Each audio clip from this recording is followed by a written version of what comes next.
Bonjour à toutes et à tous, bienvenue dans votre mini-série consacrée aux grands oublis de la Quête. La Chartreuse Terminorum, la Barkley française, une course impossible ou presque. Depuis sa création, seuls 6 coureurs en sont venus à bout.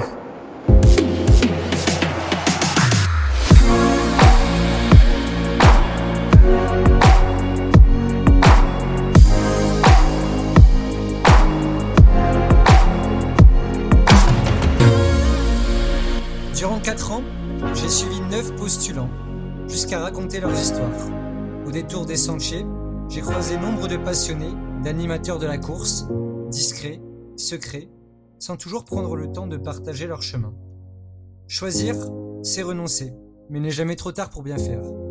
Je vous propose de retrouver Nicolas, François, Nicolas et Sébastien, de vous laisser porter par leurs réponses, sans une question, brute, au-delà de la quête.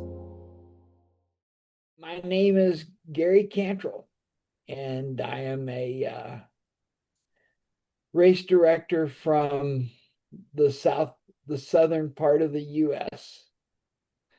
He's been over here several times for the Barkley and I think the Barkley Fall Classic. We had, of course, communicated on email before that, but and then I've been to his home in France several times. It's hard to say when the first actual meeting was.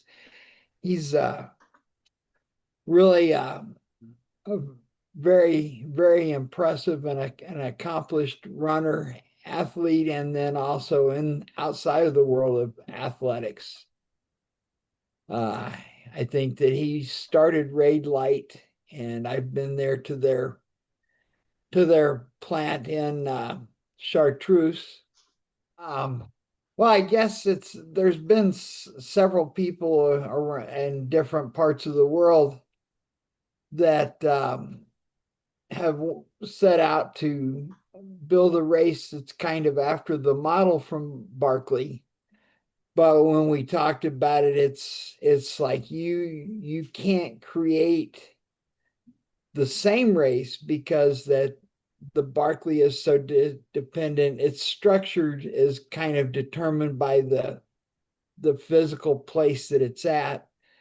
And then Terminorum, you have the same philosophy, the same idea, the same desire to put the runners out, where that it requires a lot of self-reliance and multiple skills and being able to adapt to the environment they're in.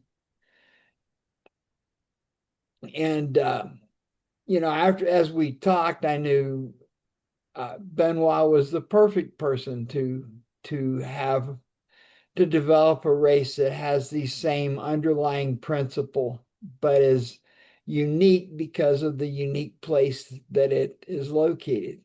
I think that this is one of the first ones that has come out and adopted that. There's a sprinkling of similar races around the world, and each one is, of course, totally unique because it's in a unique place with its own parameters that you work within. I came over the first time, I think, when Benoit was working through that process that is always difficult with your various government agencies or outside entities that you have to work with to have an event like this. And so I got to at least observe the process of getting all the permissions and things lined up. Because I knew Benoit already, I was, enthusiastic about helping him because I knew that he would set up a high quality event that would add this opportunity for athletes who have lost their mind. Regretfully, by the time that this came about, I was more limited in the distances I could cover or the amount of climbing I could do compared to when I was younger. I enjoyed all the places we went and saw, and then being there for the race and watching the runners. Kind of like Barkley, there's a few places where you can observe what's going on. And yeah, it's a great place. I wish I had been there when I was younger and a little more mobile, so I could have seen more of the challenging places. It's the Chartreuse. I guess it's a massif in itself, and then I got to see at a couple of other massifs that we went to during the various times that I was there to visit to see the unique structure of each one. And we went to the surrounding areas where the boundary between Italy and France has kind of been fluid over the centuries. And I have tasted the chartreuse. We visited the place where the chartreuse was made. And I got to talk to I guess one of the maybe the monk in charge. They, I guess, were interested in my background like I was interested in theirs. And we went through the I think it's like the old monastery or a one where you could go in and see the rooms and but I don't think rooms that are currently occupied. It was an interesting, it got much colder than I expected. And the place, if they still start in the same place, it's kind of in a bowl where the cold air settles, and it got very frosty. The one of the things that stood out in my mind is watching the runners set up their campsite around the area, and they picked perhaps places where they set some of the tents that I thought, from my experience, wasn't a very good place. And then I think that they got rain, because I know that some of the tents ended up surrounded by pools of water. Well, a race of this nature really is dependent on developing a group of veterans who are familiar with the course or the basic course, even though it's different every year, but they'll know big parts of it and have learned through experience how to deal with the different challenges that they face. So that it's what I always compare it to is in the military. If you had uh, a, a unit of all green troops to send into battle, you would want to season them with veteran troops to so that you kept the casualty rate down. And in the first Terminorum, I think that myself and Benoit were aware it would be unlikely that anyone would challenge a finish, because you had to start developing that core of people who had experience. And we went and watched them. It's almost like a parallel to the rest of the course, where they were doing a stream crossing fairly early in the race, and you could observe them from above. And you watch the people hitting the stream, and almost every runner was taking a different route or using a different technique or had their own plan for crossing the stream, where some of them had a good idea and got across fairly efficiently. Some of them ended up hung up for a long time because that what they conceived in their mind did not translate well in actual practice. So you know that when they run the race again, people will have communicated, and a lot more, you would see a more similarity in how people approach it. There might be one or two different ways that people attacked it, but this wide array of bad ideas would not be the same, because some people know exactly what they're doing and they know what worked before. Even if they didn't do it that way before, they've learned. And so that's kind of repeated throughout the course, the way you approach different challenges. The community develops a knowledge of, this is what we should do when we have this problem. Yes, it's community is important in facing these kind of challenges, because if you don't have the sharing of knowledge, then everyone has to discover everything for themselves, and you just have a bunch of people wandering lost in the woods instead of an event where people are threatening to finish. I saw they had a pretty high finish rate this year, so obviously the Terminorum community has become strong. The advantages swung to the runners. I suspect that there will be adjustments, and the advantage will swing back the other way.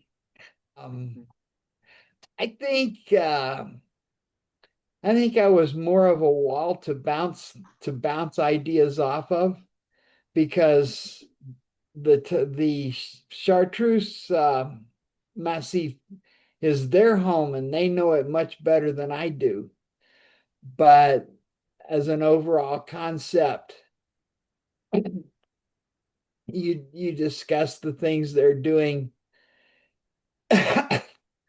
And sometimes you have ideas where just being able to verbalize it to someone who understands what you're talking about helps you clarify the ideas in your own mind. Remember the first time, before the first Terminorum, we went out discussing the locations of placing the books, and I got to help in the process. I don't know if I helped place all of them, but a number of them, because there's the runners like to say, or the media likes to say, the books are hidden.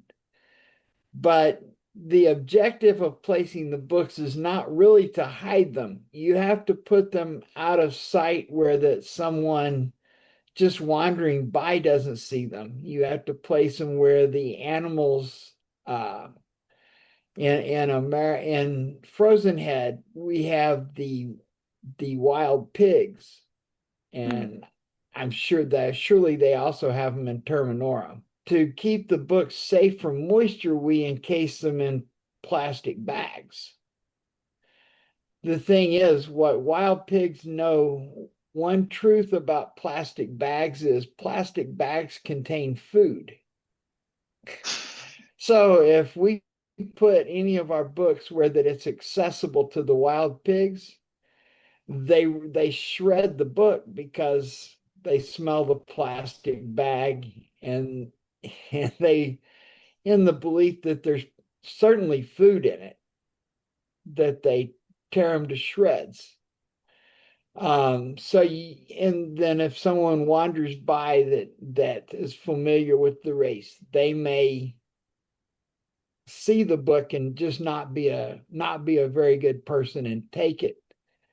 So you have to put the book where they're out of sight, but make them easy. And one of the things, I don't remember if placing a book under an animal skull at Terminorum, but we could have, because frequently if there's a skull, we use it as a landmark in the race because it's likely to stay there. and it's something people can see and recognize.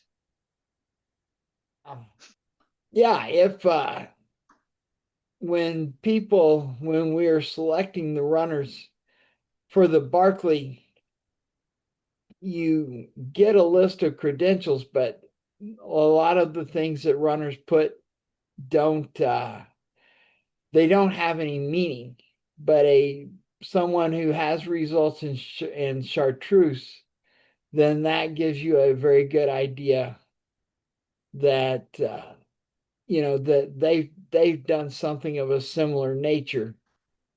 They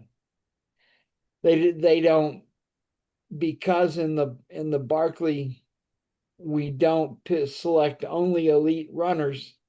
They don't necessarily have to be someone who's had great success, but if they've got one or more loops successfully at the Chartreuse, then we know that they're capable of doing or more loops successfully at the Barkley.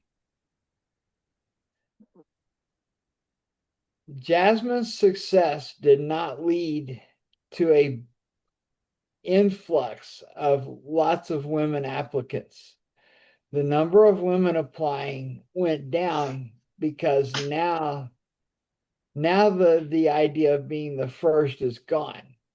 And we have always had to stack the drawing just to get women in, because so many more men apply than women. And so they're not underrepresented. If women apply who have the credentials that say they have a chance, they're pretty much sure to get in. But the number of qualified women who applied went down after Jasmine finished, because the Barkley doesn't seem to appeal to women as much as it does to men. I can't force them to run.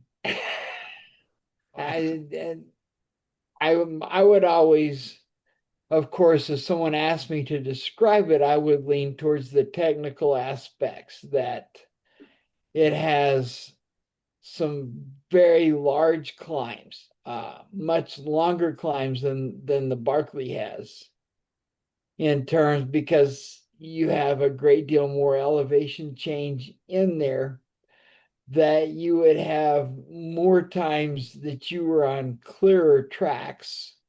The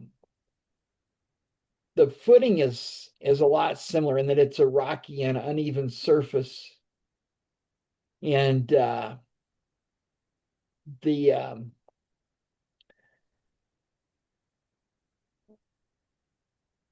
well, they're just that it's specific, that you really need to be familiar with the Alps and the Massifs, and if in particular you're used to know the Chartreuse area, that to get in your mind an image of how the mountains stand for the spirit of it. It's a great deal similar to Barkley, and you have your camp. Well, the camp is closer to it. It's not as far away from a city, but it's down in a bowl.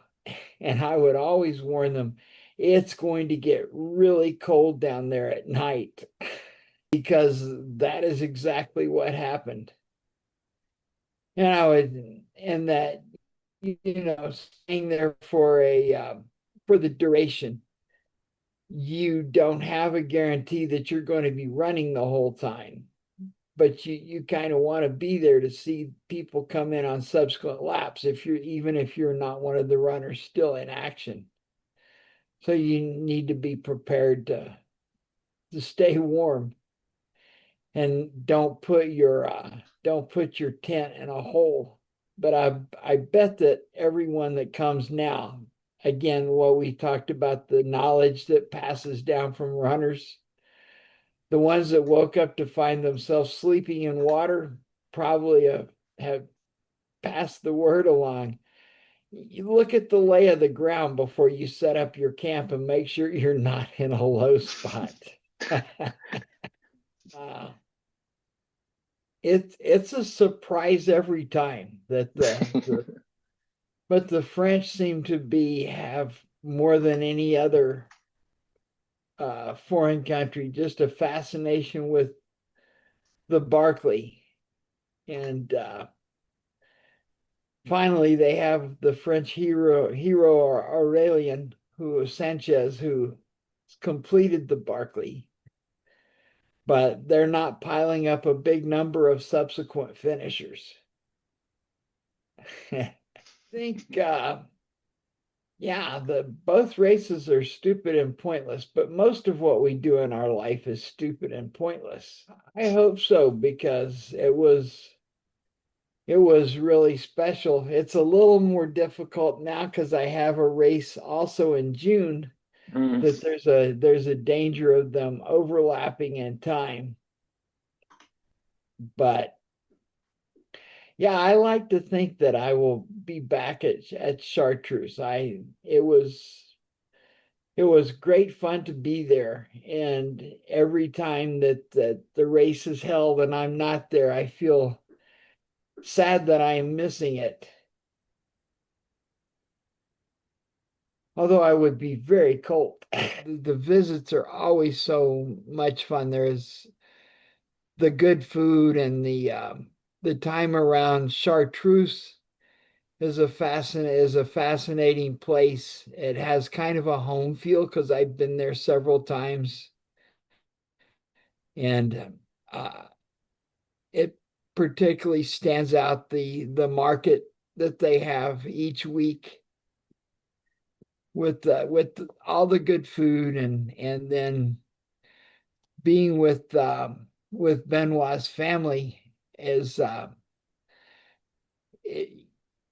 it's nice to be around a family that's a good family, that has the dinner time and the conversation and the interplay. It's nice to be around them. Benoit's father has often been there, and Jeanette. So it's the race is only a part of why that it's so enjoyable to go to that place. The purpose of being a race director is to provide a venue for the athletes to find the greatness that's in themselves. And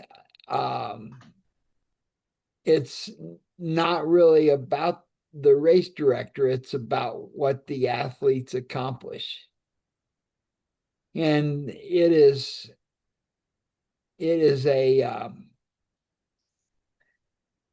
a good feeling to have made a contribution when you see like Aurelian, who had this incredible race of his life, and to know that you contributed to him having the opportunity to have this magnificent performance. Well, you also set up a lot of people to fail, but even in failure, if only when you make something that is hard at the edge, not very many athletes are going to be able to make it. So you also see people who everyone who goes to Terminorum, I'm sure at least the first time in their mind they think they'll do the 100. Later with experience, they may realize I'm not capable of doing the 100. If I do one lap in time, it's really a great thing that for me, or 2 or 3. Now, being the way an athlete's mind works, even though it's impossible, when you line up waiting on the start, in your mind, you think maybe everything will fall into place and I'll get a chance to make the 100. But they learn, yeah, I made 3 loops within the time limit.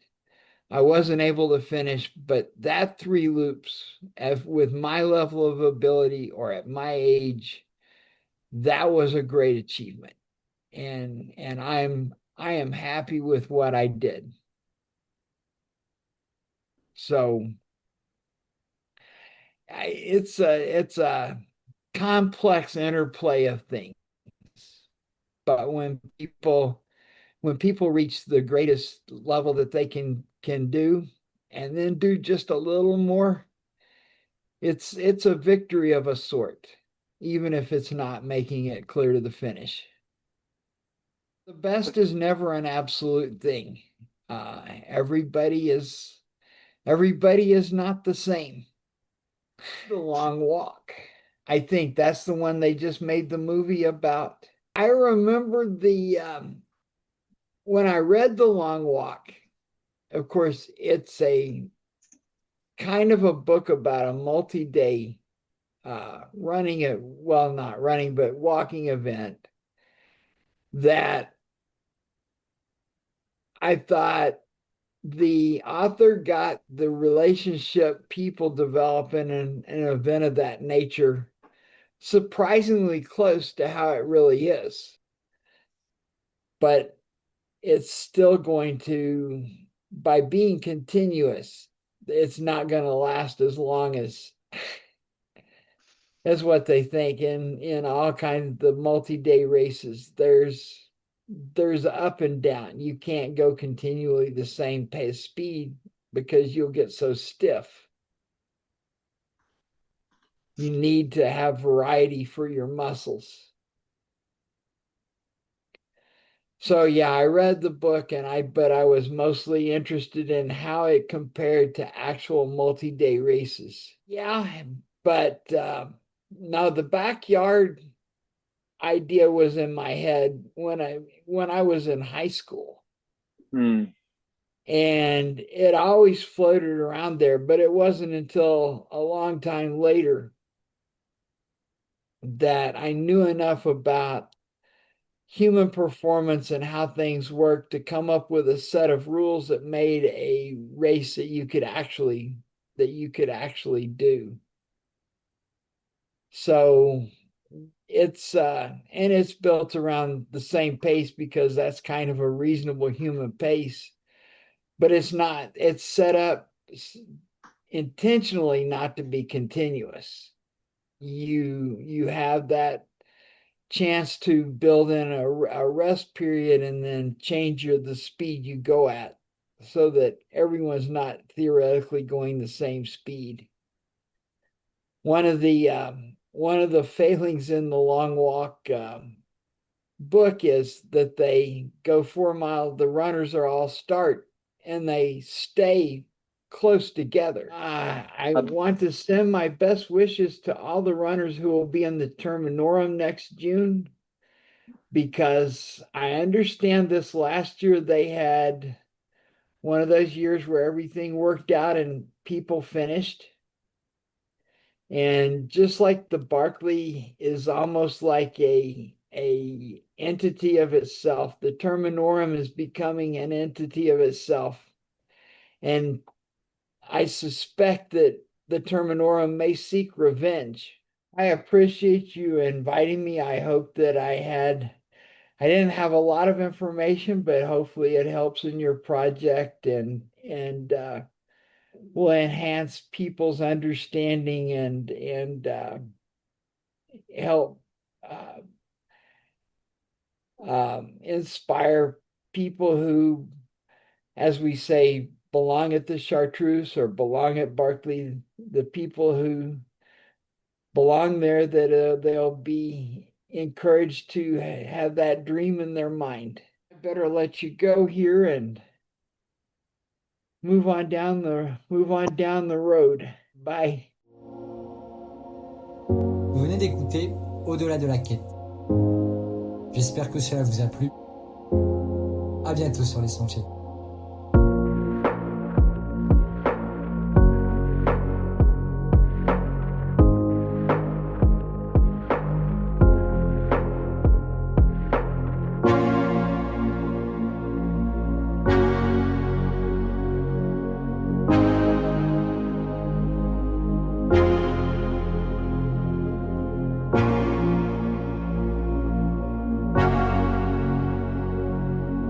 Thank you.